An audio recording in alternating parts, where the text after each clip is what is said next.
کام ہوگا، نہ وہ گالی دے گا، نہ وہ کاروبار میں دھوکہ دے گا، وہ صرف وہی باتیں سکھائے گا جو اچھی ہوں گی۔ لیکن پھر بھی یہودی ایمان نہیں لے کے آتے تھے، لیکن انہوں نے بعد میں جا کے اسلام قبول کر لیا، صرف اس لیے کہ اللہ نے ان کی عمر لمبی لکھی تھی اور یہ ایمان پر وفات پائے۔ بخاری میں ایک اور واقعے کا ذکر ہے، عبداللہ ابن عمر ابن العاص رضی اللہ عنہ جو کہ کہتے تھے کہ تورات میں رسول اللہ صلی اللہ علیہ وسلم کی وہی کوالٹیز ویسے ہی لکھی ہوئی ہیں جیسے قرآن میں موجود ہیں۔ ابو تیحان نام کا ایک آدمی تھا، وہ بھی شام سے مدینہ تک آیا تھا اور بنو قریظہ کے ساتھ رہنے لگا۔ جب وہ مرنے کے قریب تھا، ڈیتھ بیڈ پر تھا، تو کہنے لگا کہ تم جانتے ہو میں شام سے یہاں کیوں آیا؟ صرف اس لیے کہ بائبل اور تورات کے مطابق یہاں ایک پیغمبر آنے والا ہے اور میں یہاں سب کچھ چھوڑ کے اس لیے آیا تاکہ جب وہ پیغمبر آئے تو میں اس کے ساتھ کھڑا ہو جاؤں، اس پر ایمان لے آؤں، مجھے اس پیغمبر کا انتظار ہے۔ لیکن بدقسمتی سے وہ رسول اللہ صلی اللہ علیہ وسلم پر نبوت آنے سے پہلے ہی انتقال کر گئے۔ ایک اور واقعہ ہے امیہ ابن ابی سلط کا، جو کہ شاید اچھا انسان تھا لیکن اللہ نے اس کو اسلام قبول کرنے کی توفیق نہیں دی تھی۔ یہ شاعر تھا، بہت ذہین تھا، تیز دماغ کا تھا، اس نے کبھی بت پرستش نہیں کی تھی اور نہ ہی وہ شراب پیا کرتا تھا، وہ ایک خدا کی عبادت کرتا تھا، ویسی عبادت جیسی ابراہیم علیہ السلام کیا کرتے تھے۔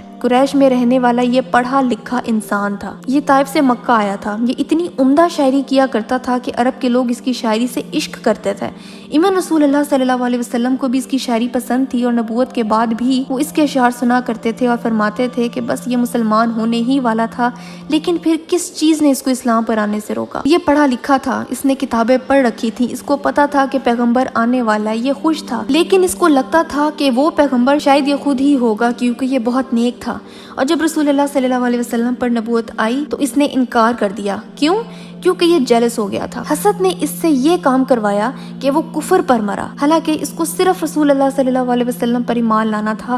موحد تو وہ پہلے سے ہی تھا، ایک اللہ کی عبادت کرتا تھا، الکوہل نہیں پیتا تھا، باقی کتابوں پر بھی ایمان رکھتا تھا، پر حسد نے اس کو کفر پر مار دیا۔ رسول اللہ صلی اللہ علیہ وسلم نے نبوت کے بعد دوسرے قبیلے، شہروں اور ملکوں کے لیڈرز کو جب خطوط بھیجے جس میں اسلام کا پیغام اور دعوت شامل تھی، جس طریقے سے رسول اللہ صلی اللہ علیہ وسلم کے خطوط کو ٹریٹ کیا گیا وہ اس بات کا ثبوت ہے کہ وہ لوگ انتظار کر رہے تھے کہ پیغمبر نے آنا ہے۔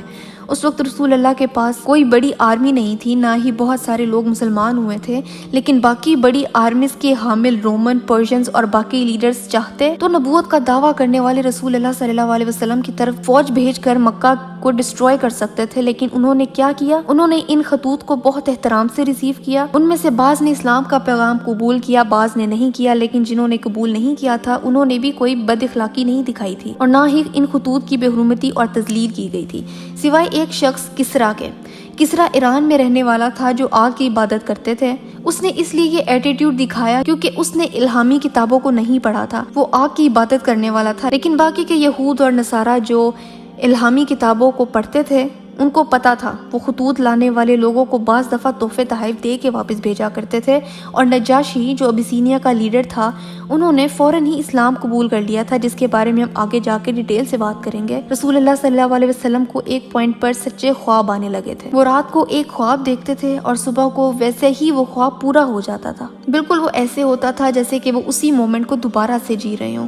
یہ خواب نبوت کی نشانیوں میں سے پہلی نشانی تھی۔ جیسے ہی رسول اللہ صلی اللہ علیہ وسلم کی عمر 40 سال کے قریب آ رہی تھی ویسے ہی نشانیاں مضبوط ہونے لگی تھیں۔ ان کے دل میں اللہ نے تنہائی کے لیے محبت ڈال دی تھی، وہ تنہا اور اکیلا رہنا پسند کرتے تھے، وہ غار ہیرا میں جا کے تنہائی میں میڈیٹیٹ کیا کرتے تھے صلی اللہ علیہ وسلم۔ اگلی ویڈیو میں ہم یہ دیکھیں گے کہ غار ہیرا میں کیا ہوا، پہلی وحی کیسے آئی اور رسول اللہ صلی اللہ علیہ وسلم نے کیا کیا، ان کی کیا کنڈیشن ہو گئی تھی، پہلی وحی کے بعد انہوں نے سب سے پہلے کیا کیا، سب سے پہلے کس کو بتایا۔ آگے کی ایپیسوڈز بہت زیادہ انٹرسٹنگ ہونے والی ہے کیونکہ اب یہاں سے فائنلی نبوت کا آغاز ہونے والا ہے، تو آپ انتظار کیجئے اگلی ویڈیوز کا۔